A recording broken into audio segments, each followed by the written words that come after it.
Eso, por eso la estudiamos. También creemos que la Torá sigue vigente para el día de hoy, tal como dijo Yeshua en Juan 5, que no ha venido a abrogar la Torá y los profetas, sino a cumplir, y que hasta que pase el cielo y la tierra, pues no dejará de serlo. Creemos en que pronto regresará a esta tierra el Mesías Yeshua, y también creemos que a través de la Torá encontramos lecciones para nuestra vida.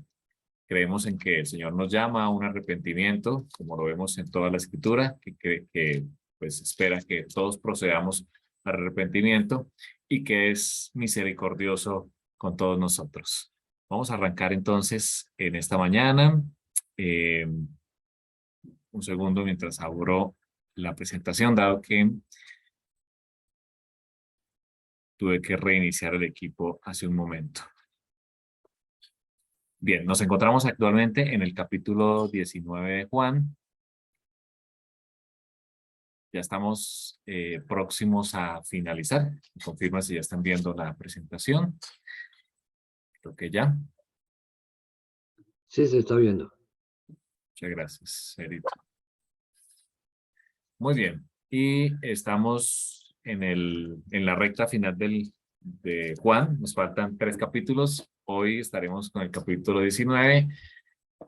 Vendrá luego el capítulo 20 el próximo domingo y finalizaremos en el siguiente domingo con el capítulo 21 y finalizaremos esta etapa. Dado que empieza un nuevo ciclo en el calendario hebreo, como todos sabemos, estamos en el año 5783. En un año como estos, en un Yom Kippur que se acerca, este miércoles se acerca Yom Kippur, en un Yom Kippur como el que se acerca, se anunciará el año Yovel, el año del jubileo, y es muy probable que en un año de jubileo vuelva Yeshua. Por eso es muy importante estar atentos a las fechas y conocer los tiempos que el Señor ha dejado en su palabra. Y como es tradición desde Esdras, desde que Esdras vuelve e introduce la ley, la Torá en su pueblo, después de que regresan del exilio de Babilonia, él coloca o instaura con los ancianos del pueblo una forma de estudiar la Torá, y es a través de porciones. Eso sigue siendo milenariamente utilizado y nosotros vamos a volver a partir de que se acabe la fiesta de Sukkot a regresar al estudio por porciones de la Torá, como lo hicimos hace un año, bueno, más de un año, para encontrar también la instrucción del Señor. Vamos a orar para que el Señor nos dirija en esta mañana. Pedimos nuestro Abba, sabiduría en este día, tu Espíritu Santo, Señor. Ponemos nuestras peticiones, Señor. Hay peticiones de salud entre tu pueblo Israel, Señor. Quienes nos reunimos aquí como estudiantes, como discípulos, toma, Señor, nuestras peticiones de salud, las dejamos en tus manos, Señor.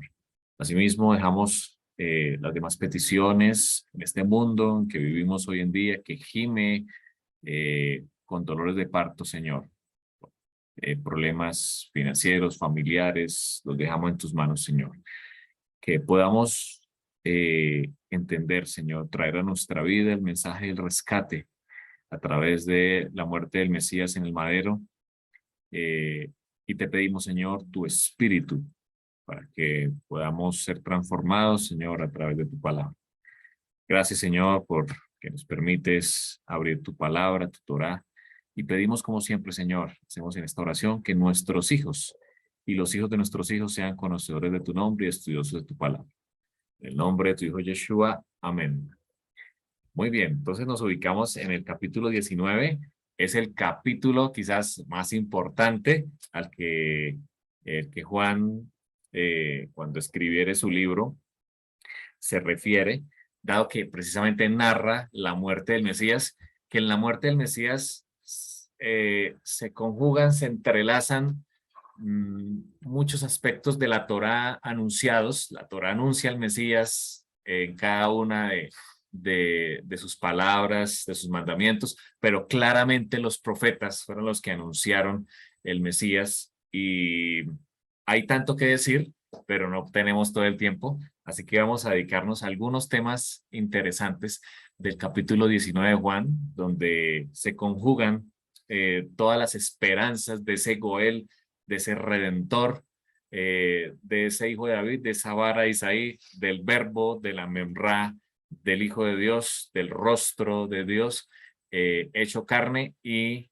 expiando los pecados de todo Israel, incluyéndonos a nosotros, que cuando aceptamos al Mesías somos parte de Israel. Vamos a ubicarnos en el capítulo 19, versículo 1. Terminamos el juicio, o estamos en el juicio de Pilato a Yeshua, y ahí narra que Yeshua azota, Pilato azota a Yeshua. Versículo 2. Y los soldados, dice que entretejieron una corona de espinas y la pusieron sobre su cabeza y le vistieron con un manto de púrpura. En este versículo 2 vamos a centrar algunas de las ideas que trae Juan aquí a colación. La primera es que colocan una corona de espinas en su cabeza. ¿Por qué colocan una corona de espinas en la cabeza de Yeshua? Hay un cumplimiento profético que aquí se da en este momento cuando colocan la corona de espinas. Hay una profecía que viene milenios hacia atrás. Vamos a Génesis capítulo 3, precisamente cuando nuestros primeros padres pecan o cometen el primer pecado. El mismo Eterno les da una profecía que está en el versículo 18, lo tienen aquí también en sus pantallas. Dice Génesis 3:18, después de que el Eterno dice, pondré enemistad entre ti y la mujer, el deseo será para tu marido en el caso de la mujer, y al hombre le dice, por cuanto obedeciste a la voz de tu mujer, comerás plantas del campo, la tierra será maldita por tu causa, con dolor comerás de ella todos los días de tu vida, pero también le dice, espinos y cardos te producirá. Aquí hay una profecía, la tierra iba a producir espinos y cardos, y por eso iba a ser duro, que iba a ser con dolor. Adán tendría que labrar la tierra y para poder comer de ella misma. Esta palabra espinos que vemos aquí en Génesis 3:18 en el hebreo, estoy hablando del Strong, es el 6975, la concordancia Strong, traduce la palabra espinos, la palabra kotz en hebreo, como aguijón o como espino. Fíjense ustedes que aquí en la definición aparece tanto la palabra espino como la palabra aguijón. Aguijón es una palabra muy conocida en el cristianismo. Precisamente Pablo, hablando de la futura redención en 1 Corintios 15:55, dice claramente, ¿dónde está, oh muerte, tu kotz? Diría en hebreo. Él utilizó, por supuesto, o nuestras Biblias tienen una traducción en el griego. La traducción es aguijón. ¿Dónde está, oh muerte, tu aguijón? ¿Dónde, oh sepulcro, tu victoria? Vamos a 1 Corintios, para que veamos el contexto. 1 Corintios 15:55. Leamos el versículo 56, allí en sus Biblias. Cualquier versión es bienvenida. Dice, ya que el aguijón de la muerte es el pecado, y el poder del pecado, la instrucción. Entonces, aquí Pablo nos está definiendo que el aguijón de la muerte es el pecado. Así que cuando el Eterno dice a Adán que la tierra iba a producir espinos, cada vez que Adán viera los espinos, iba a recordar que es la presencia del pecado, que es por el pecado que vinieron estos espinos, que el espino precisamente es un símbolo del pecado que está aquí en la tierra por causa de la equivocación de nuestros primeros padres. Por eso Pablo, hablando de ese momento de la redención final, cuando vuelva el Mesías, dice, ¿dónde está muerte tu aguijón? ¿Sí? Porque precisamente el Mesías vendrá a eliminar la muerte. Eso que produjo la tierra por causa del pecado, que es la muerte, el Mesías vendrá a eliminarlo por completo cuando vuelva. Por eso Pablo lo nombra aquí. Así que ese aguijón será eliminado. Vino por causa del pecado, símbolo de la muerte, pero será eliminado en forma completa cuando el Mesías regrese. Ahora, en este mismo versículo de Génesis 3:18, cuando habla de que espinos y cardos, hay un verbo que se traduce en nuestras Biblias, en la Reina Valera, como producirá. Ese verbo producirá es el verbo samaj. Samaj, esto es hebreo, es una raíz primaria que significa brotar. También significa crecer, florecer, fructificar, germinar, nacer, producir, salir, renuevo, algo que brota o algo que retoña. Así que Génesis 3:18 nos indica que por causa del pecado de la tierra iba a retoñar espinos y cardos, símbolo del pecado. Pero la misma escritura, que es maravillosa, que el Señor, a pesar de que es justicia, Él también es misericordia. Nos muestra la escritura una profecía preciosa que también iba a producirse, algo que iba a germinar. Precisamente en Isaías capítulo 11, versículo 1, Isaías haciéndola una profecía preciosa, por supuesto, hablando del Mesías, dice, saldrá, Isaías 11:1, saldrá una vara del tronco de Isaí, así como la que ustedes ven en esa imagen. Iba a retoñar algo adicional. No solamente iban a haber espinos que iban a producirse, a retoñar de la tierra, iba a haber también un retoño.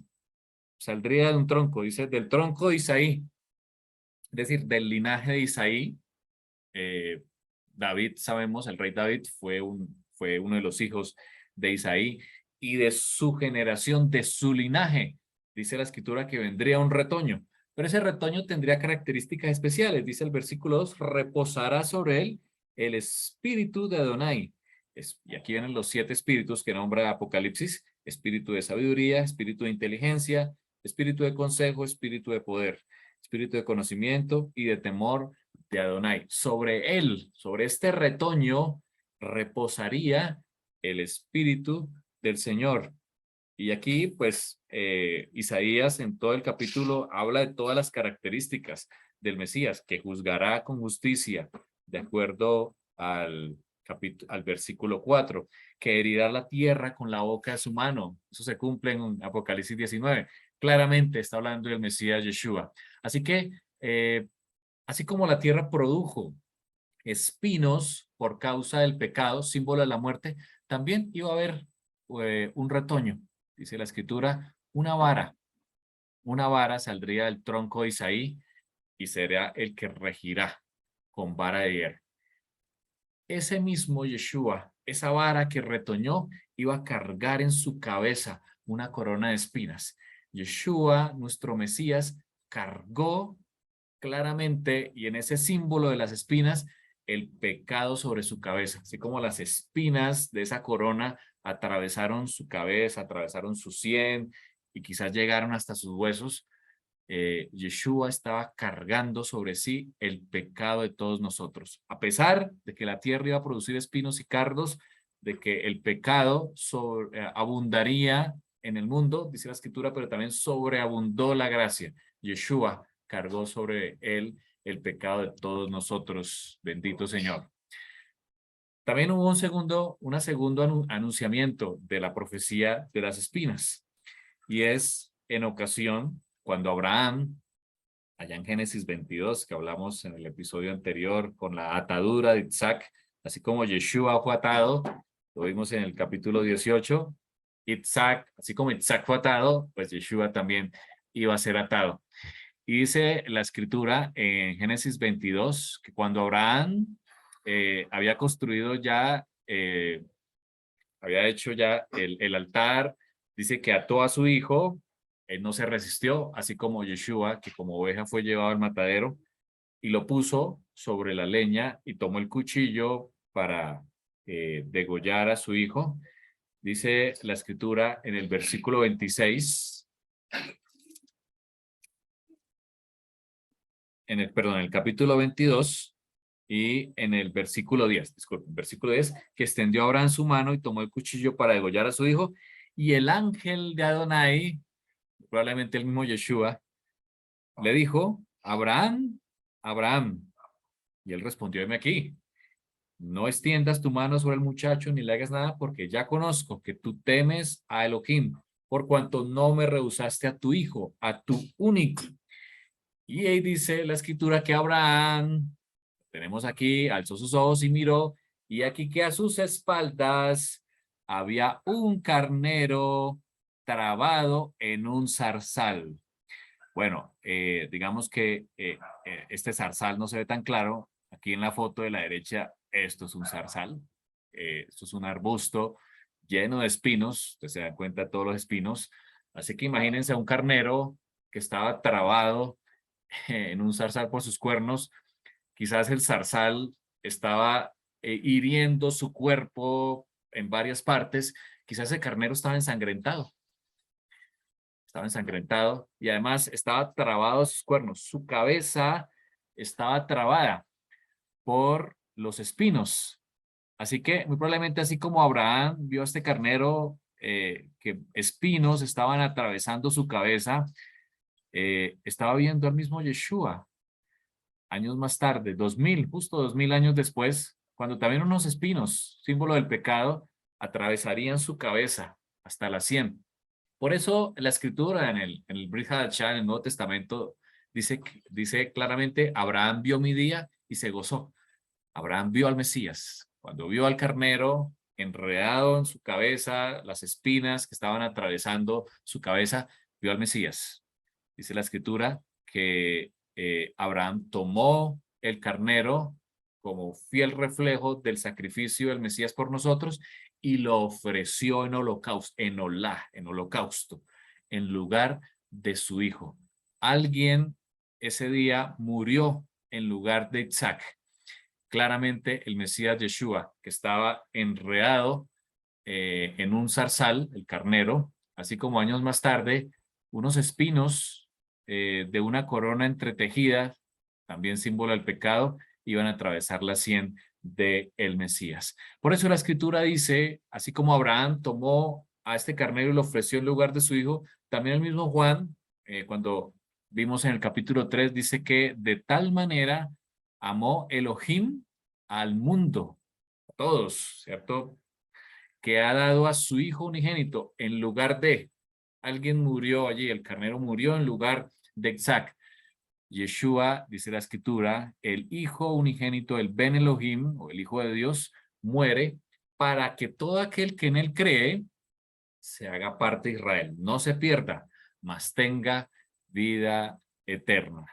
Precioso mensaje de esta profecía de las espinas que también se le mostró a Abraham y Abraham vio a Yeshua allí.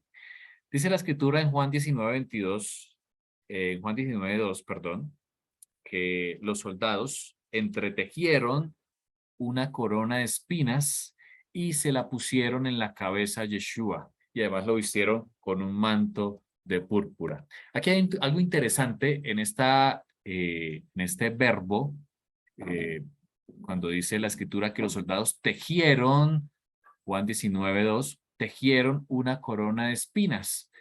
Esa palabra tejer en el griego es pleco, el Strong 4122, usted lo busca allí en la concordancia. Esta palabra pleco es una palabra primitiva, es una raíz primitiva, pero que también significa trenzar o hacer trenza. Así que cuando hicieron la corona de espinas, hicieron una trenza eh, de tal forma que le dieron toda la forma circular a esa trenza que quedó tejida allí, y cuando la pusieron en la cabeza de Jesús, pues claro, tuvieron que hacer presión sobre ella y por eso los espinos atravesaron su piel, quizás llegaron hasta los huesos, como dijimos anteriormente. Hay algo muy interesante en este verbo trenzar, es que precisamente cuando celebramos Shabbat, quienes ya lo han hecho con nosotros y quienes lo hacen en su casa, utilizamos a menudo un pan trenzado. Pan trenzado que tiene muchos significados y este es uno de ellos. Y es que cuando tomamos o comemos el pan trenzado y damos gracias al Eterno porque extrae el pan de la tierra, porque nos da Yeshua, quien es el pan que descendió del cielo, pues también estamos recordando a ese Yeshua que utilizó, que llevó sobre sí una corona trenzada, así como ese pan trenzado, él llevó una corona trenzada por ti y por mí. Él cargó no solo físicamente el símbolo del pecado, uno de los símbolos del pecado, que son los espinos, pero también cargó realmente y espiritualmente el pecado de todos nosotros. Así como ese Cordero Pascual, que a las 3 de la tarde, entre las 2 tardes, tenía que sacrificarse en el templo y sobre el cual eh, se llevaba el pecado del mundo, así como el Cordero que moría en el día de expiación, que está próximo a llegar, a unos días, estamos a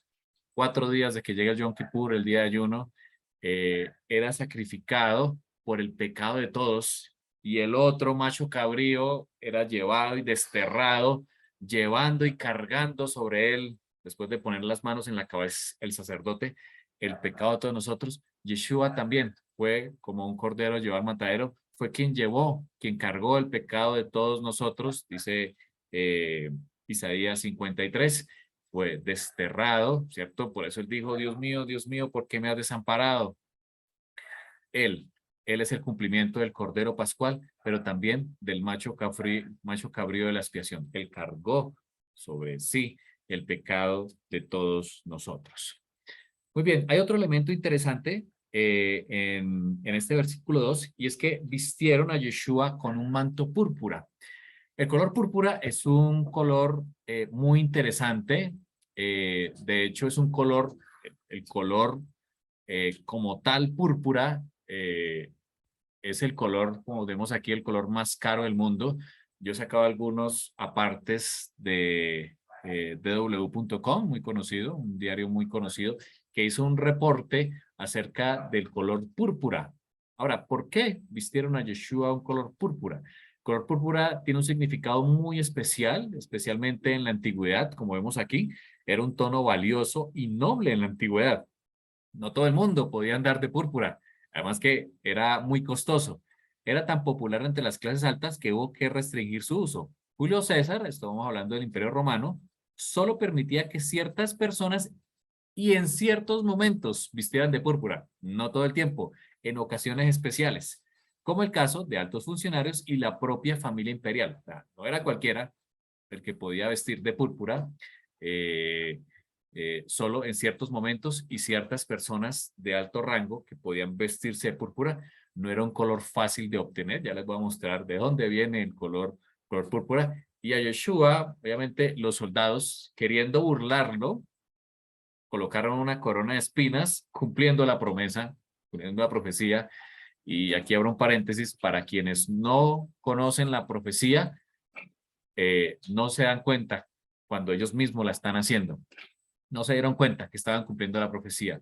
Quienes estudiamos la escritura, no nos coge como ladrón en la noche la venida del Señor, sino que estamos atentos. Cuando las hojas caen, sabemos que se acerca el verano. Asimismo, ellos colocaron un manto púrpura, vistieron a Yeshua de un manto púrpura sin saberlo, estaban vistiendo al Rey del universo. Solo los más nobles de la tierra podían vestirse de esa manera. Los descubridores del color púrpura, los primeros descubrimientos fueron en la ciudad costera fenicia de Tiros, allá en el actual Líbano, muy cerca a Israel, una de las ciudades más antiguas del mundo. Aquí hay una fotografía de Tiro. A los habitantes de esta metrópolis se les atribuye el descubrimiento del color púrpura. Allí fue. A partir de ahí, el arte de fabricar en púrpura se extendió a Egipto, Grecia y Roma. Así que el color púrpura era un color muy utilizado. Allí se descubrió en Tiro, muy cerca de Israel, y se empezó a utilizar. El verdadero púrpura, también llamado púrpura de Tiro, se utiliza hoy en día solo, fíjense lo que utiliza hoy, para la restauración de tejidos de púrpura originales, como el interior de la corona británica, muy sonada hoy en día, ¿no? La corona británica tiene un color púrpura original, de Tiro, y que se rellena con una capucha de terciopelo de púrpura. El precio de un gramo se ofrece por 2.500 euros. Ese es el costo, el precio hoy en día de un gramo de color púrpura, y es extraído 12.000 caracoles. Aquí está el origen del color púrpura. El color púrpura se extrae de caracoles, y fíjense que para un gramo que cuesta 2.500 euros, se utilizan 12.000 caracoles para extraerlo. Y es que precisamente ese color púrpura, como vemos aquí en la imagen, todo esto es de la fuente de dw.com para dar el crédito respectivo. El color púrpura se obtiene de varios caracoles. Son animales que viven en el Mediterráneo, son capturados entre el otoño y la primavera. Después de extraer el tinte de sus glándulas, había que remojarlo en sal y luego calentarlo en agua. Según la especie del caracol, el sexo y la duración del proceso de fabricación, existen tonos verdes, rosas, rojos, azules, como este, o morados. Así que ese tono púrpura se extraía de caracoles. Ahora, eso no es extraño en la Torá. Eh, Aquí en números 15, 38 al 40, hay un mandamiento que el Señor les dice que habla a los hijos de Israel y diles que hagan franjas en los bordes de sus vestidos, los llamados tzitzit. Eh, eh, Jesse, que es integrante de nuestro grupo de estudiantes de Torah, nos recomendó la serie de Chosen. De hecho, se la recomendamos a todos. Allí en la serie de Chosen, ustedes ven que Yeshua y sus discípulos y demás utilizaban esto en los bordes de sus vestidos, que son los famosos tzitzit o flecos. Miremos por qué los utilizaban. Esto es un mandamiento. Dice que ese tzitzit os servirá de franja para que cuando los veáis os acordéis de los mandamientos de Adonai para ponerlos por obra. De hecho, es un mandamiento que sigue vigente hoy. Yo uso en mi manto de oración, en las 4 puntas, hay los tzitzit, que cuando los veo, el objetivo es acordarme de los mandamientos del Eterno. Fíjense por qué. Y no miréis en pos de vuestro corazón y de vuestros ojos, en pos de los cuales os prostituyáis. Para que os acordéis, ese es el objetivo, para que os acordéis y hagáis todos mis mandamientos y seáis santos a vuestro Dios. Es un recordatorio. Cuando veáis los tzitzit, os acordéis de los mandamientos. Muy bien. En el mandamiento hay algo interesante, que cada franja tenía que tener un cordón azul. En el Strong, si nos vamos a la palabra hebrea, la palabra que se traduce aquí como azul, realmente es un tekelet, es la palabra hebrea que en nuestras Biblias se traduce como azul. Es una derivación de la 7827 y fíjense la definición, es un marisco cerúleo, dice el color violeta obtenido de él.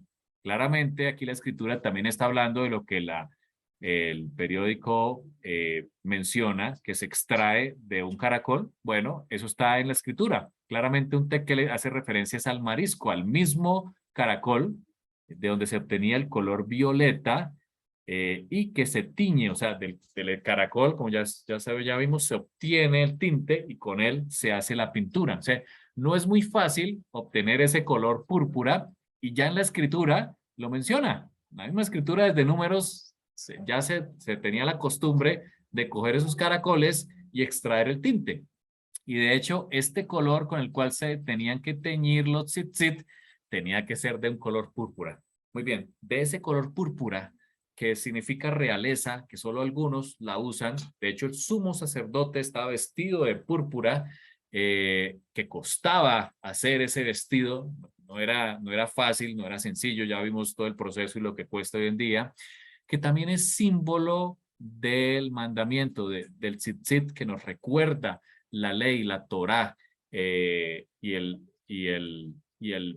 obedecer los mandamientos del Señor. De ese mismo color vistieron a Yeshua. Yeshua fue vestido de ese color púrpura, que significa realeza, que significa nobleza, que solo algunos lo llevan, que son vestidos costosos, pero que también nos recuerdan los mandamientos. Él fue investido de el mandamiento del Señor, de la realeza.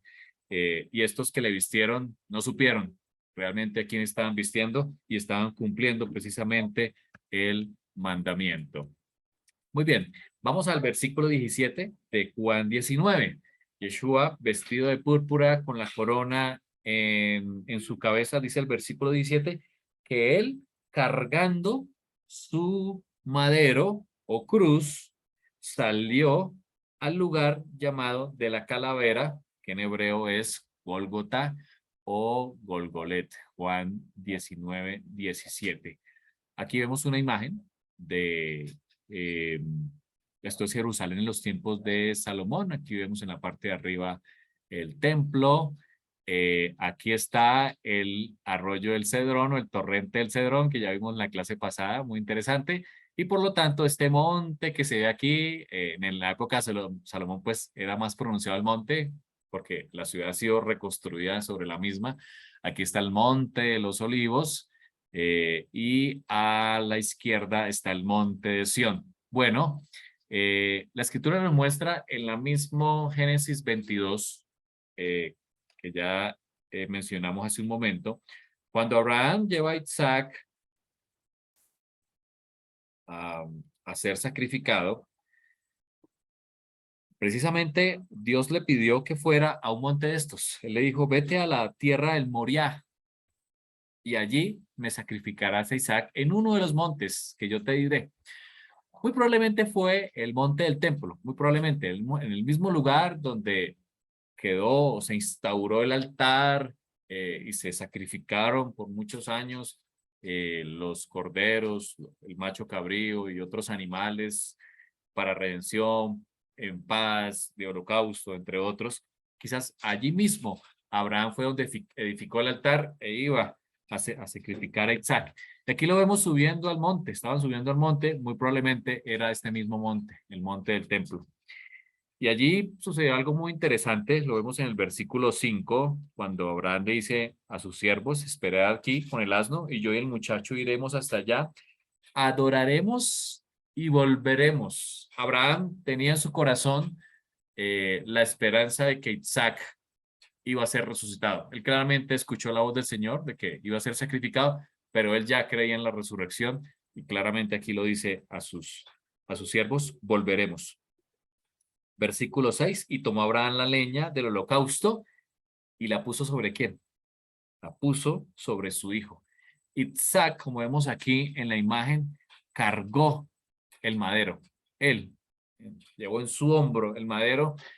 Isaac estaba siendo un símbolo del Mesías, cuando años más tarde, 2000 años más tarde, el mismo Mesías verdadero, Yeshua HaMashiach, cargaría también en su hombro el madero. Aquí vemos un símbolo precioso de Isaac siendo ese antitipo de el Mesías. Versículo 6, que puso sobre Isaac el madero, y él tomó en sus manos el fuego, el cuchillo, e iban juntos al monte que el Señor le había señalado. Claramente, así como Isaac cargó el leño, cargó el madero en su hombro, Yeshua también cargó en sus hombros. Así como los israelitas cuando salen de Egipto, la masa o el pan sin levadura pues, no alcanzó a leudar, precisamente dice la escritura que lo llevaron en sus hombros, tuvieron que cargarlo en sus hombros para salir de Egipto aquella noche apresuradamente, la noche de la liberación, la noche de Pascua. También alguien iba a cargar el pecado de no nosotros. Ese madero, símbolo del pecado, fue cargado por Yeshua, por cada uno de nosotros. Dice el versículo 19, Juan 19, 19 al 22, que el madero, cuando Yeshua muere, él escribió algo. Nosotros hoy, en nuestro contexto cristiano, pues todos tenemos nuestra cabeza que fue INRI. Ya les muestro dónde está la palabra INRI en el madero. Pero leamos lo que dice la escritura. ¿Qué fue lo que se escribió? Pilato escribió un título que puso en la cruz, el cual decía, Yeshua Nazareno, Rey de los Judíos. Y muchos de los judíos leyeron este título porque el lugar donde Yeshua fue crucificado estaba cerca de la ciudad. O sea, allí pasaba mucha gente. De hecho, donde se crucificaba la gente era un lugar muy visible donde la gente pasaba y podía ver precisamente a quienes crucificaban porque eran rebeldes u otro, y el objetivo era dar una lección a los otros de que no se fueran a sublevar en contra de Roma y si no iban a ser crucificados de la misma manera. Muy bien, el lugar donde Yeshua fue crucificado también era un lugar donde pasaba mucha gente, dice que estaba cerca de la ciudad, y el título estaba escrito en 3 idiomas, en hebreo, en griego y en latín. Muy bien, aquí tenemos un ejemplo de lo que pudo ser el escrito que tenía Yeshua en la cruz, el título que se le puso allí en la cruz. En griego, lo vemos aquí, en griego es Jesús, Jesús, en griego es Jesús, Jesús, de hecho por eso en español le decimos Jesús, porque viene el griego Jesús, Nazarenus, Rex, Ipdaeron. Si vemos la primera palabra, la primera letra de cada palabra, vamos a encontrar el famoso INRI. La I de Jesús en griego, la N de Nazarenus, la R de Rex y la I de Ipdaeron. Jesús, Javier, Nazarenus, Javier, Rex, lo que está, lo Ipdaeron. que está leyendo, lo que está leyendo es el latín. Sí, señor, es latín, muchas gracias. Ahora, gracias, Jairito. Si miramos la primera palabra, pues obviamente esta frase significa Jesús Nazareno, rey de los judíos. La primera es la I, la N de Nazareno, ahí va la N, la R de Rex y la I de Ibdaeron. Aquí está el famoso INRI que encontramos nosotros o que vemos en muchas imágenes. Realmente la Biblia nos muestra que fue un título lo que estaba allí escrito. Muy bien, aquí tenemos también la escritura en arameo y tenemos la escritura en hebreo. Si nos damos cuenta, aquí dice Yeshua, Yeshua, que significa salvación, ¿cierto? Es el Hamelech de Hayehudim, Hayehudim, Yeshua, Hanostri, Bemelech es rey, el Melech, por eso de allí viene el Melquisedec. Melquisedec, que aparece en la escritura, es rey de justicia, que es un atributo del Mesías también. El sacerdote Melquisedec, que hoy Yeshua es sacerdote según el orden de Melquisedec, eso es otro tema. Aquí está Hamelech, Ha-Yehudim. Si miramos la primera palabra de Yeshua es la Yud. Yud. De hecho, la palabra Yeshua viene de Oseas. Yoshea. La palabra Yeshua, cuando se le pone la Yud, queda como Yeshua, deja de ser Oseas, sino queda como Yeshua. La primera letra de Hanostri es la Hei. Aquí la ven ustedes, la letra Hei.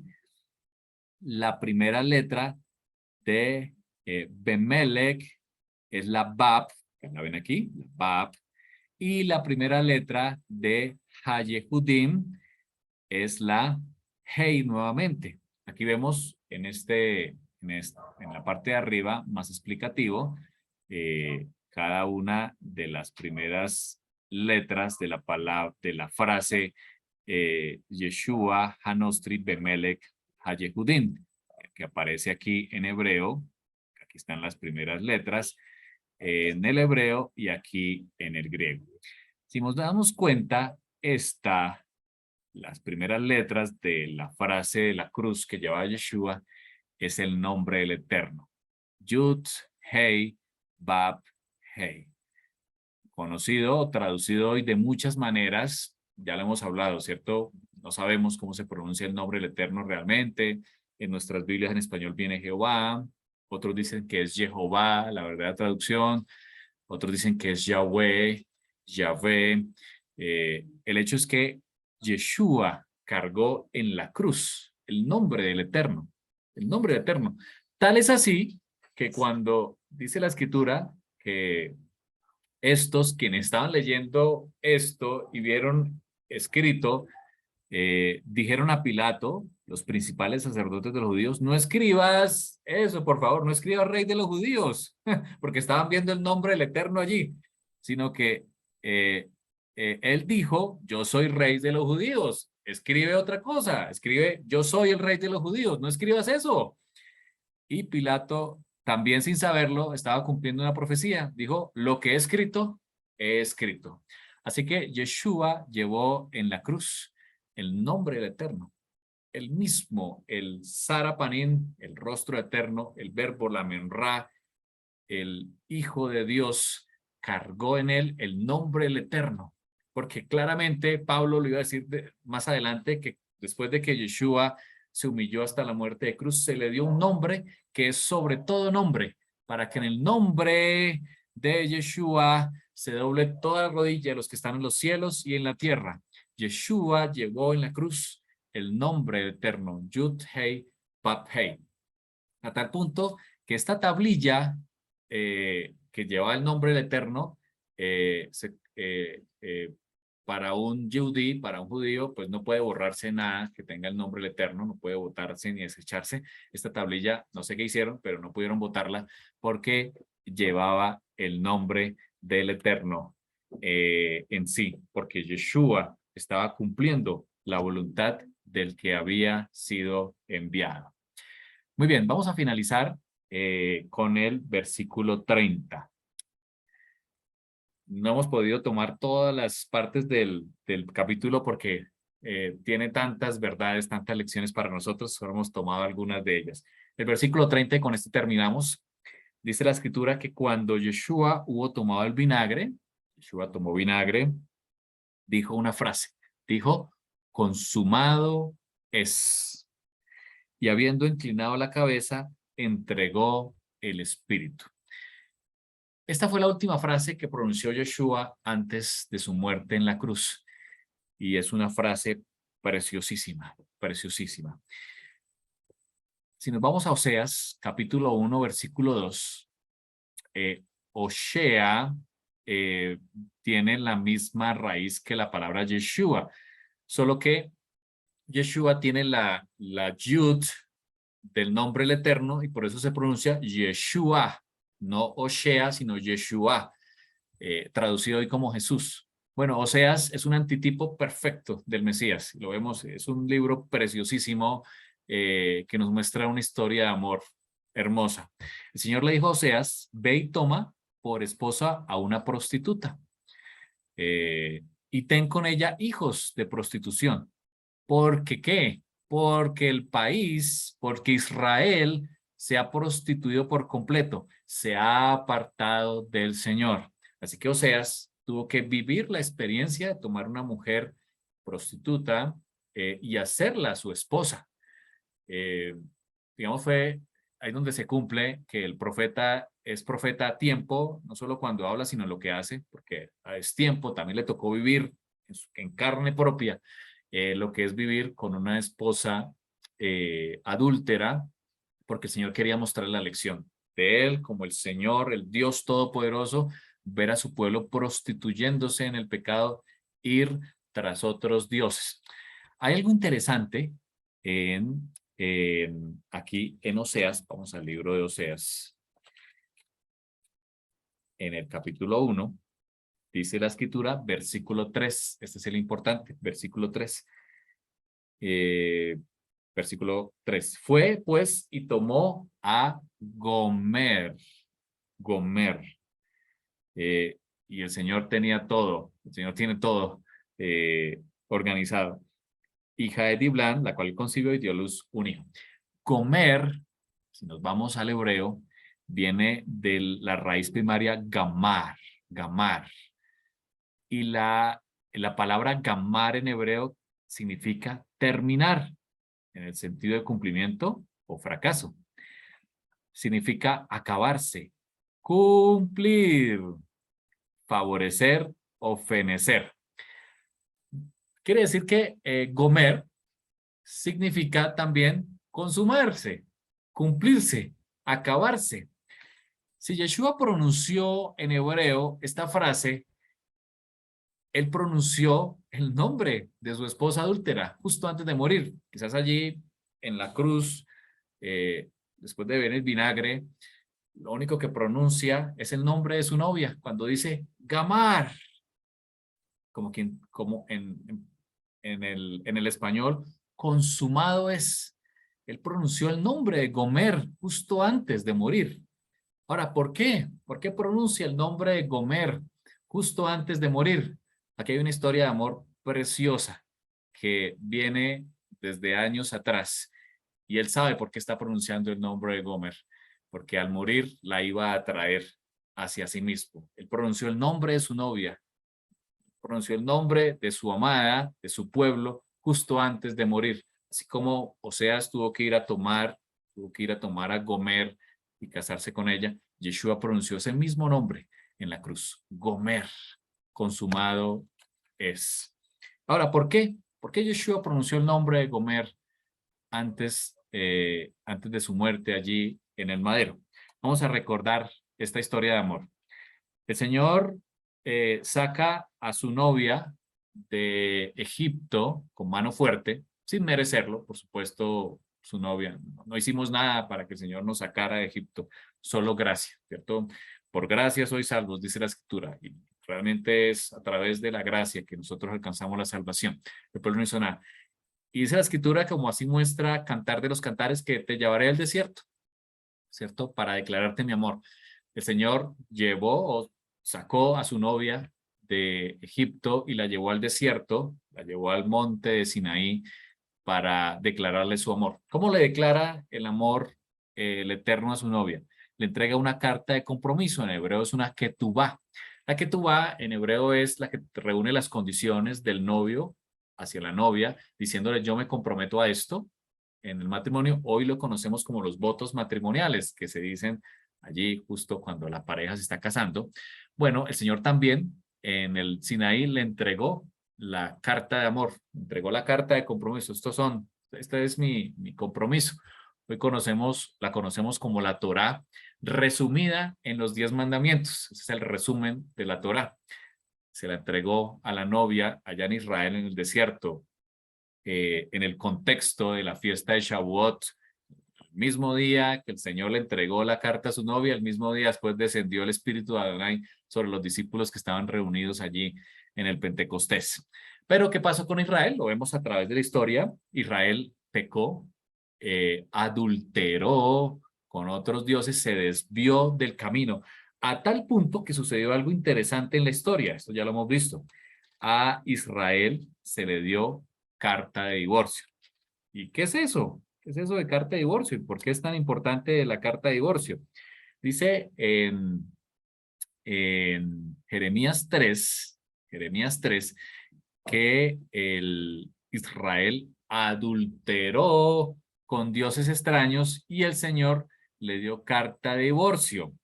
Veamos el versículo 1 de Jeremías 3. Dice, si alguno dejara a su mujer y yéndose esta de él, se juntare a otro hombre, ¿volverá a ella más? ¿No será del todo amancillada? Tú pues has fornicado con muchos amigos, dice Jeremías capítulo 3. Vuélvete a mí, dice Adonai, vuélvete a mí. Señor, a través del profeta estaba invitando a su novia que se había ido con otros dioses, que había adulterado, a que volviera a él. De hecho, encontramos en el versículo 8 del mismo Jeremías 3, dice, ella, hablando de Israel, perdón, Judá, vio que por haber fornicado la rebelde Israel, yo la había despedido y le había dado carta de repudio. Así que claramente a Israel del norte, que después fue disperso allá en por los años 700 antes de Cristo por la invasión a Siria, y nunca más volvió a ser un reino, le fue dada carta de divorcio. ¿Qué es darle carta de divorcio a una esposa? Eso está en la Torá. Eso es un mandamiento de la Torá.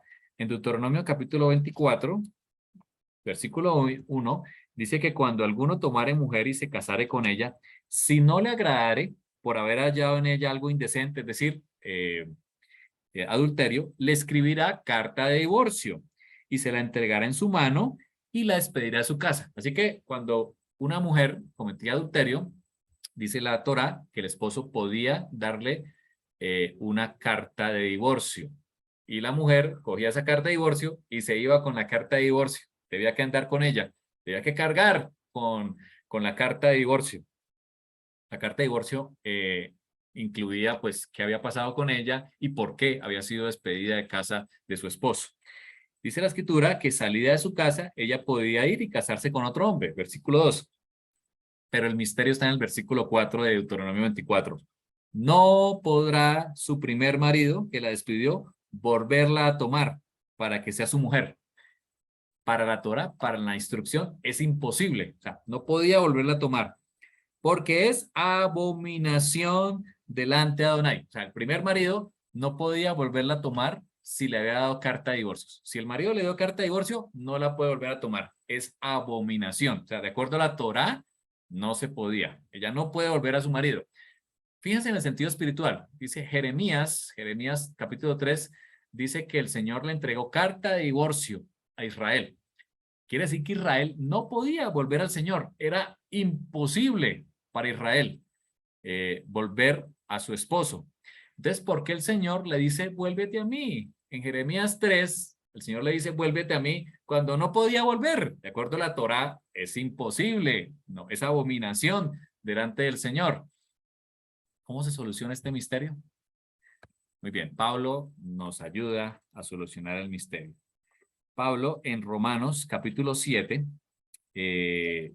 dice, ¿acaso ignoráis, hermanos? Pues hablo con los que conocen la ley, o sea, la Torá. O sea, se va a referir allá a Deuteronomio 24 que acabamos de leer, que la ley se enseñorea al hombre entre tanto que éste vive, porque la mujer casada está sujeta por la ley al marido mientras éste vive. Pero, ¿qué pasa si el marido muere? Ella queda libre. O sea, la única manera en que ella quedara libre de la carta de divorcio es cuando su marido moría. Si el marido que le había entregado la carta de divorcio moría, ella quedaba libre. Ya no tenía que andar con esa carta de divorcio. Esa carta de divorcio quedaba inválida. Ya no tenía razón de ser porque el marido había muerto. Así que, dice Pablo en 7:3, si en vida el marido se uniera a otro varón, será llamada adúltera. Pero si su marido muriere, ella es libre de esa ley.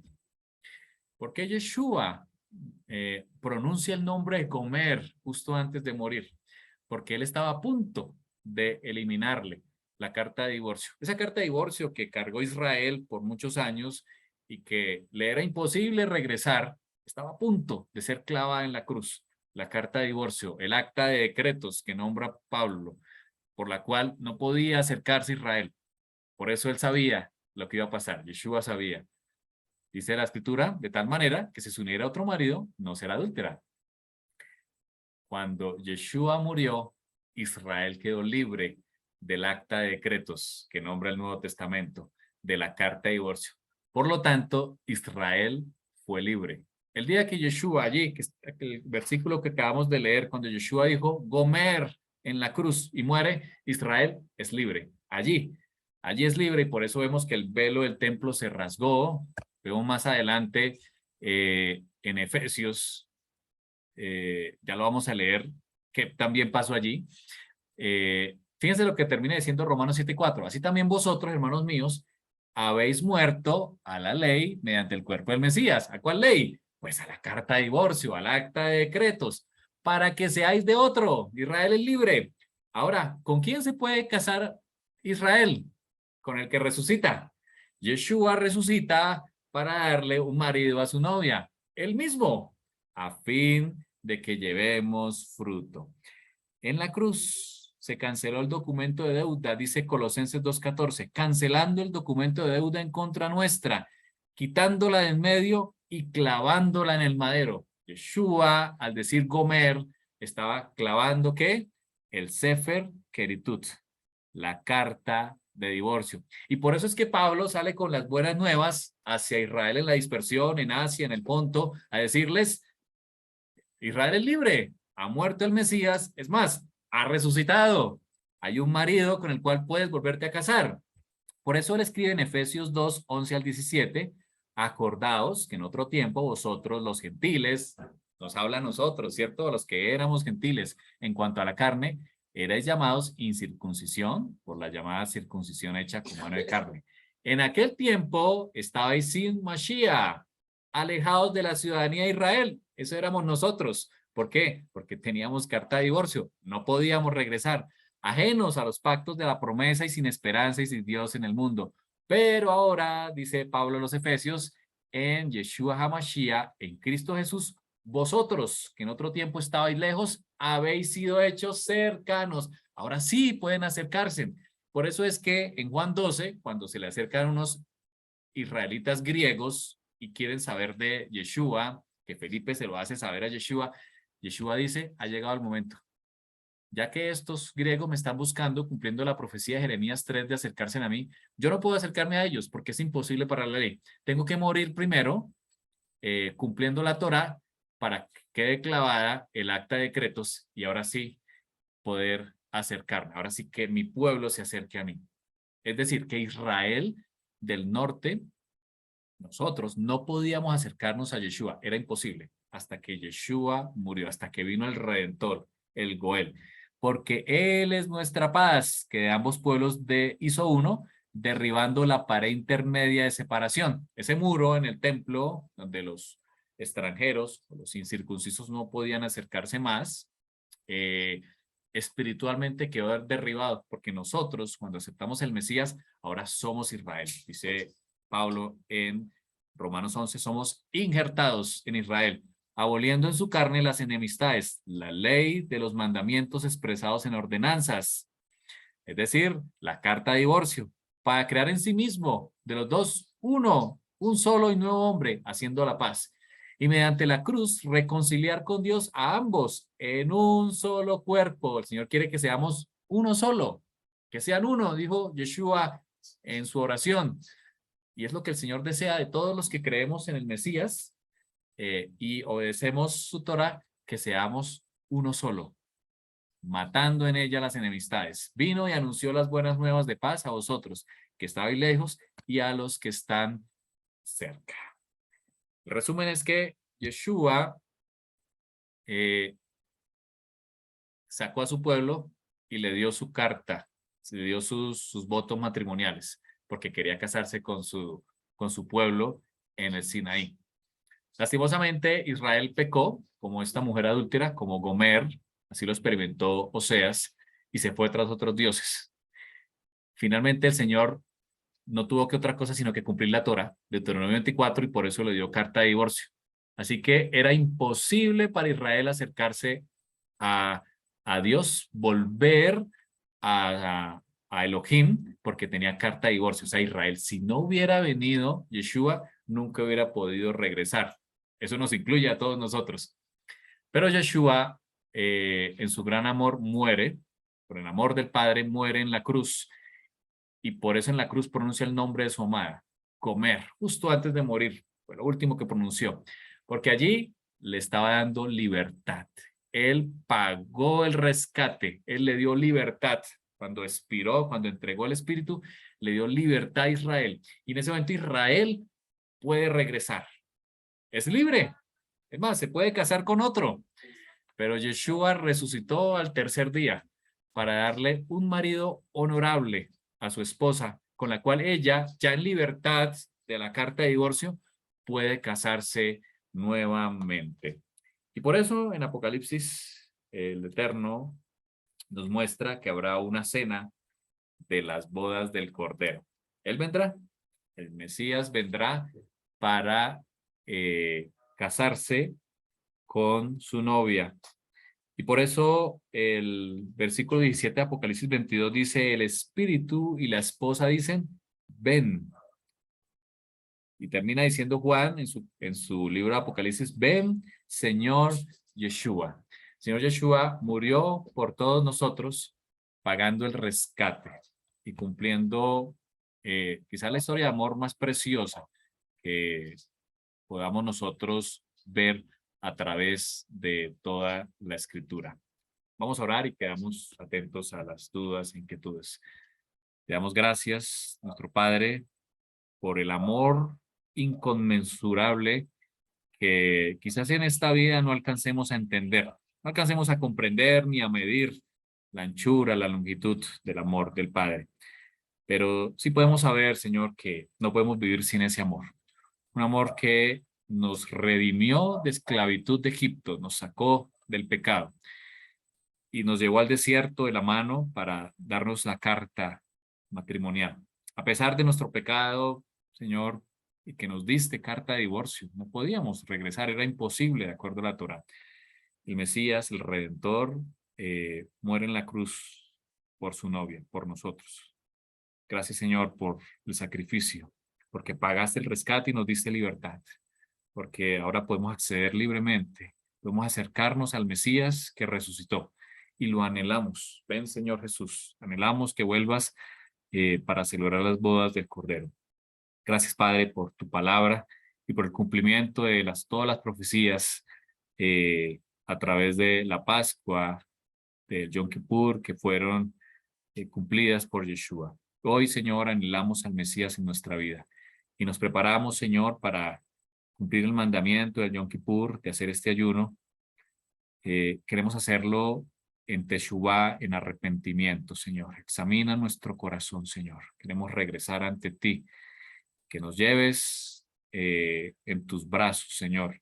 Así como un día lo harás cuando retornes, como dice Pablo, que seremos arrebatados, es decir, que nos tomarás en tus brazos y nos llevarás como ese marido lleva a la novia. Anhelamos, Señor, la venida del Mesías. Prepara nuestro corazón, Señor. Danos de tu espíritu. Y gracias, Señor, por tu palabra cumplida y por lo que harás. En el nombre de tu Hijo Yeshua. Amén.